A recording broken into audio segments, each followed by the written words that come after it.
Anything else?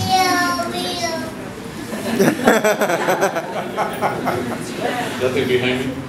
A thought for the day. The Buddhists say, always maintain a joyful mind.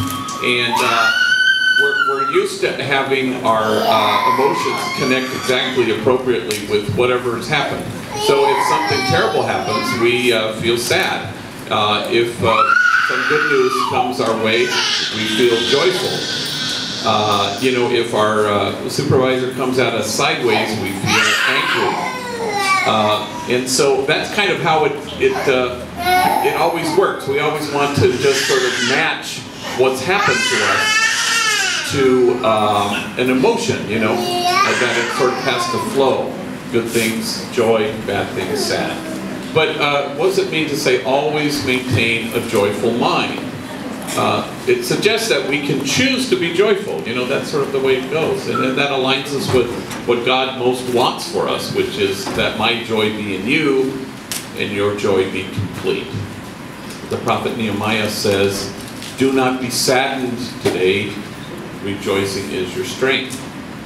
And so we choose. Now, what would it look like if today we actually chose that? We said, yeah, I'm going to be joyful.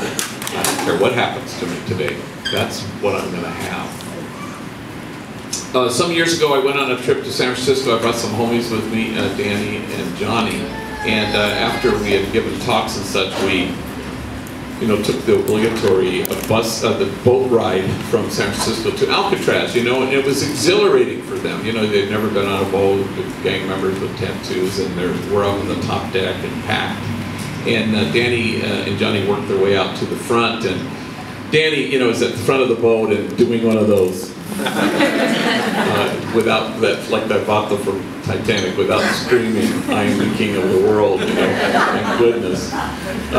But it's packed, and of course everybody's looking at these two homies, and they're just exhilarated. And finally, there's a boat coming kind of near us, and Danny's at the front of the boat, and he sees them, and he goes, "Ahoy, matey!" Like this.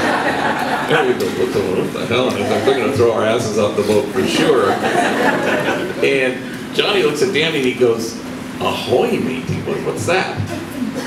"Boat talk."